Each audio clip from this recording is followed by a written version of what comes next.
ನಮಸ್ತೆ ಗುರುವೆ. ಯಾರು ಸರ್, ಹಾವೇರಿ ಡಿಸ್ಟಿಕ್ ಇಂದ ಮಾತಾಡ್ತಾ ಇರೋದು. ತಮ್ಮ ಅಭಿಮಾನಿ ಸರ್. ಇವನ್ ಯಾವ ಸೀಮೆ ಅಂತ ಅಭಿಮಾನಿ ಕೊಡ್ತಿರೋ ನೀವು? ಅಭಿಮಾನಿ ಸರ್, ತಮ್ಮ ದೊಡ್ಡ ಅಭಿಮಾನಿ ಸರ್. ತಾವು ದೇವ್ರಿದ್ದಂಗೆ ಸರ್. ನಿಮ್ಮ ಬುಕ್ ನಾನು ಫ್ಲಿಪ್ಕಾರ್ಟ್ ನಿಂದ ತರಿಸ್ಕೊಂಡು ಹೋಗಿದ್ದೆ ಗುರುಗಳ. ಚೆನ್ನಾಗಿ ಬರ್ತದೆ ಗುರುಗಳು ಅಂದ್ರೆ ನಿಮ್ಮನ್ ಫೋನ್ ಇಟ್ಬಿಡ್ತೀನಪ್ಪ. ಭಯ ಆಗತ್ತು. ಮನುಷ್ಯನಾಗ್ ಬದುಕ್ಬೇಕು, ನಿಮ್ಮೆಲ್ಲರ ಸೇವಕನಾಗ್ ಬದುಕ್ಬೇಕು, ಫ್ರೆಂಡ್ ಆಗಿ ಬದುಕ್ಬೇಕು. ಸಾಯೋ ದಿನ ಇವನ್ ಬದುಕ್ದಪ್ಪ ಅನ್ನಿಸ್ಕೋಬೇಕು, ಹಂಗ್ ಬದುಕ್ಬೇಕು. ಇದೇನೋ ಇದು ದೇವರು ಗುರುಗಳು ದೊಡ್ಡ ವ್ಯಕ್ತಿಗಳು ಗುರುಗಳ ನೀವು. ಮತ್ತೆ ಅದೇ ಸಿಕ್ಕಿದ್ದು ಏನೋ ನಮ್ ಪುಣ್ಯ ಸರ್ ನಿಮ್ ಸಿಕ್ಕಿದ್ದು. ಎಲ್ಲಿ ಸಿಕ್ಕಿದೀನೋ ಈಗ ನಮ್ಗೆ ಸಿಕ್ಕಾಗ ಗುರುಗಳ ನೀವು. ಹೇಳಪ್ಪ. ಮತ್ತೆ ಬುಕ್ ಯಾವಾಗ ಬರ್ತಾರ ಗುರುಗಳೇ? ಆತರ ಇವನು ಬರವಣಿಗೆ ಅವನೇ ಅಲ್ಲ, ಹೆಂಗೋ ಬರ್ದ ಅಷ್ಟೇ, ಸಮಯ ಇತ್ತು ಬರ್ದ. ಅದೇ ಜೀವನ ಅಲ್ಲ ಇವಂದು. ಭಾರಿ ಚೆನ್ನಾಗಿದೆ ಗುರುಗಳೇ. ಯಾವ್ದು? ನಿಮ್ಮ ಮೂರ್ಖನ ಮಾತುಗಳು ಬುಕ್. ಮತ್ತೆ ಮೂರ್ಖ ಅಂದ್ರೆ ಚೆನ್ನಾಗಿರಲ್ಲ. ಮೂರ್ಖ ಅಂದ್ರೆ ಚೆನ್ನಾಗಿದ್ದೇ ಇರುತ್ತಲ್ಲಪ್ಪ. ಮೂರ್ಖ ಅಂತ ನೀವ್ ಅನ್ಕೋದು ಸರ್, ಅದು ಮುಕ್ಕಣ್ಣ ಸರ್. ಅದು ಮುಕ್ಕಣ್ಣ ಆಗಿದ್ದು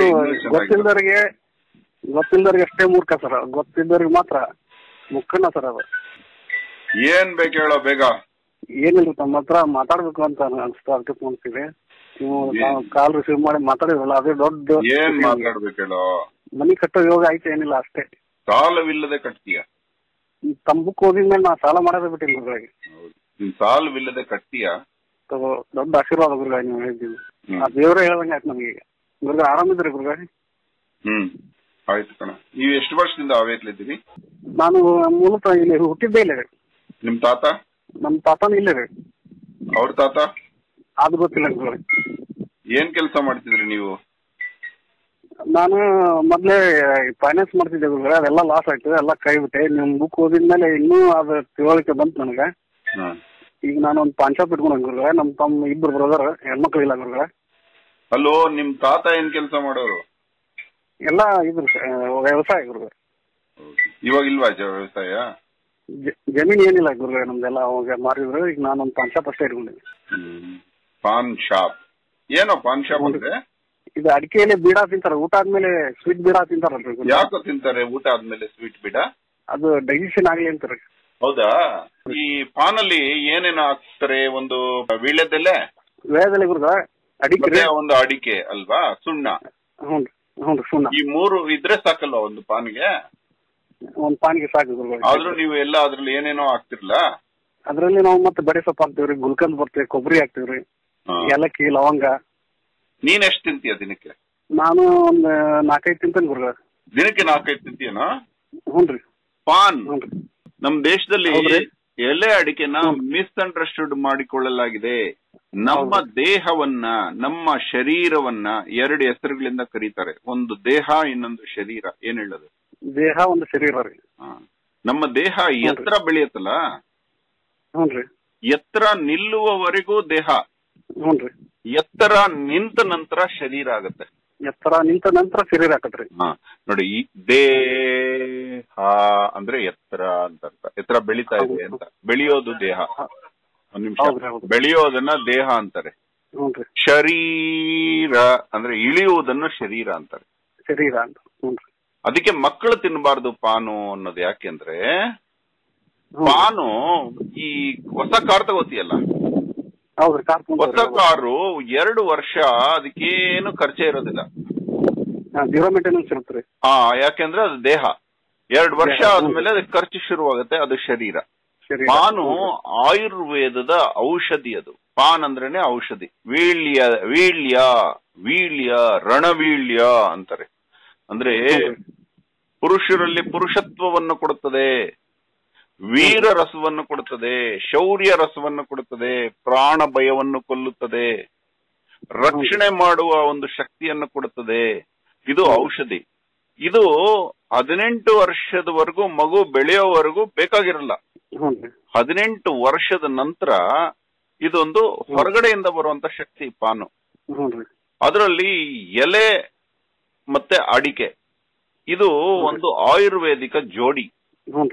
ಇದು ಬಾಯಲ್ಲಿ ಲಾವಾ ರಸದಿಂದ ಹಿಡಿದು, ಅದರಲ್ಲಿ ಲವಂಗ ಚುಚ್ಚಿ ಕೊಡ್ತೀರಿ ನೀವು, ಅದರಲ್ಲಿ ಕೊಬ್ಬರಿ ಹಾಕ್ತಿರಿ, ಇವೆಲ್ಲ ಈ ಕೆಲವು ಕೆಮಿಕಲ್ಸ್ ಬಿಟ್ಟು, ನೀವು ಜರ್ದ ಹಾಕ್ತಿರಲ್ಲ ಅದು ಬಿಟ್ಟು, ಜರದ ಎಲ್ಲ ಅನಾರೋಗ್ಯ ಕೊಡುತ್ತೆ. ಪಾನ್ ಒಳಗಡೆ ಜರದ ವಿಷವಾಗಿ ಸೇರ್ಕೊಳ್ಳುತ್ತೆ.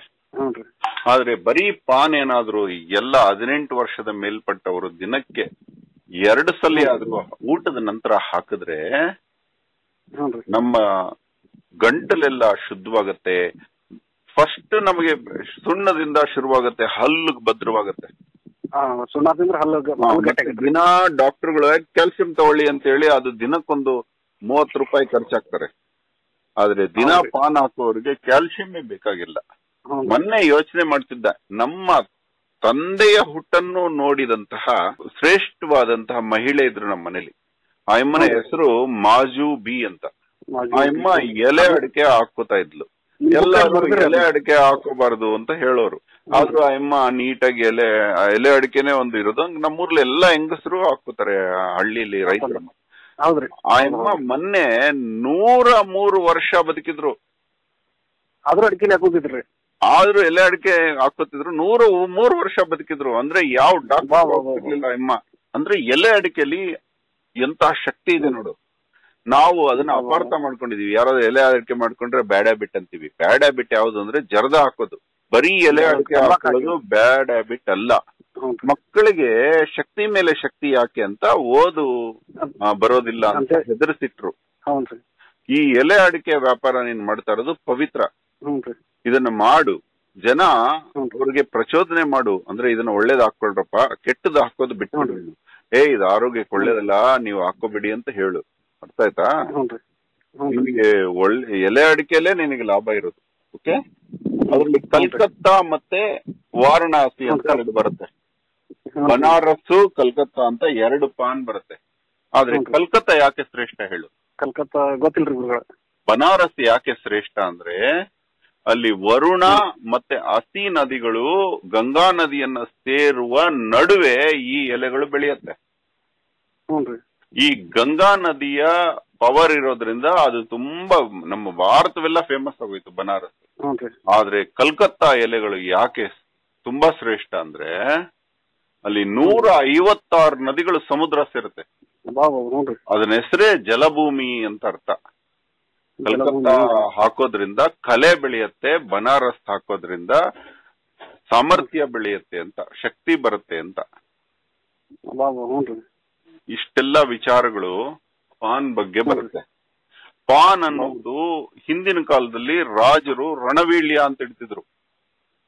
ಶಿವಾಜಿ ಮಹಾರಾಜರನ್ನ ಯಾರು ಹಿಡಿಯಬಲ್ರು ಅವರು ಈ ರಣವೀಳ್ಯ ತಗೊಳ್ಳಿ ಅಂತ ಬಿಜಾಪುರ ಸುಲ್ತಾನ ಪತ್ನಿ ಹೇಳ್ತಾಳ ಅಮ್ಮ ಬೇಗಂ.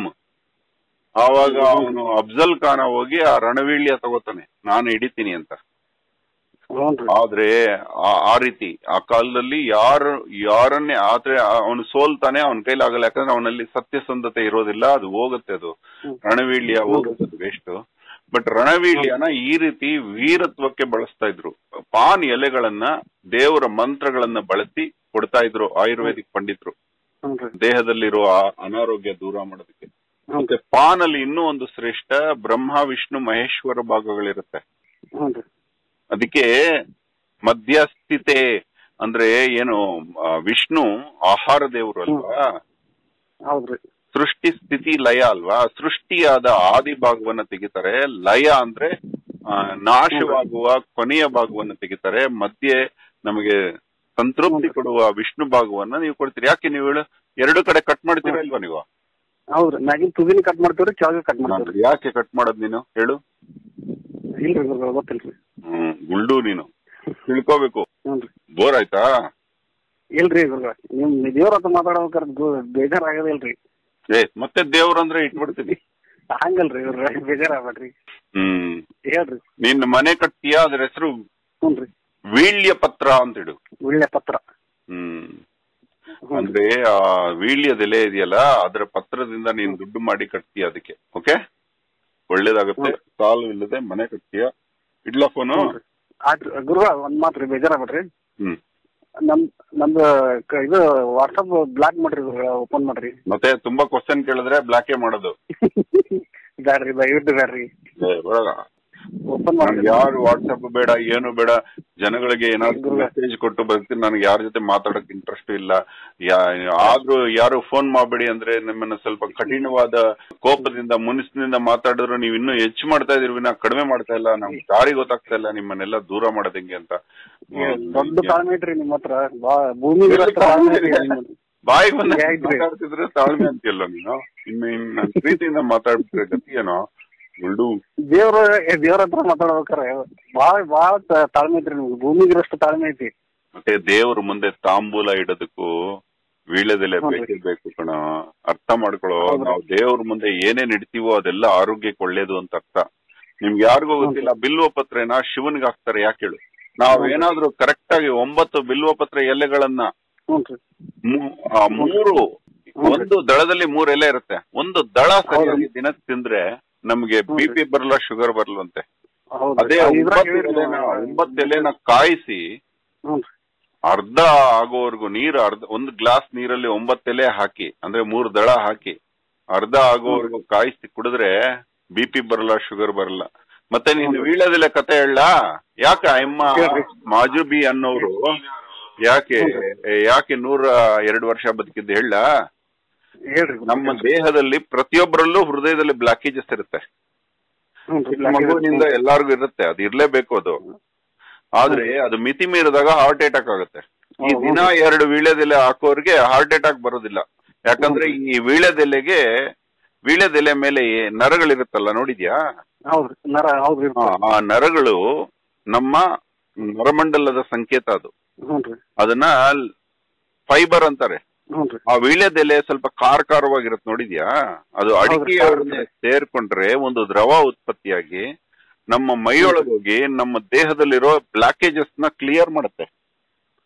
ನೀವು 5-6 ಲಕ್ಷ ರೂಪಾಯಿ ಕೊಟ್ಟು ಹಾರ್ಟ್ ಅಟ್ಯಾಕ್, ಹಾರ್ಟ್ ಸರ್ಜರಿ ಎಲ್ಲ ಮಾಡಿಸ್ಕೊಳ್ಳೋ ಬದಲು ದಿನಕ್ಕೊಂದು 2 ಬಾರಿ ವೀಳ್ಯದೆಲೆ ಹಾಕೊಂಡ್ರೆ ಹಾರ್ಟ್ ಬ್ಲಾಕೇಜ್ ಆಗಲ್ಲ, ಇನ್ನು ಸಾಯೋದೆಲ್ಲಿಂದ ಬಂತು. ಬಾರಿ ಬೇಕಲ್ರಿ. ಹ್ಞೂನ್ರಿ, ತಮ್ಮ ಅತ್ಯಮೂಲ್ಯವಾದ ಸಮಯ ನಾನು ಹಾಳು ಮಾಡಿದ್ದೇನೆ ಇವತ್ತ. ಇಲ್ಲಿ ಬಿಡ, ಪರವಾಗಿಲ್ಲ, ನೀನು ಚೆನ್ನಾಗಿ ಮಾತಾಡಿದೆ. ಇನ್ನೇನಾದ್ರು ಅಷ್ಟೇ, ನಾ ಇಡ್ಲಾ? ಆಯ್ತು.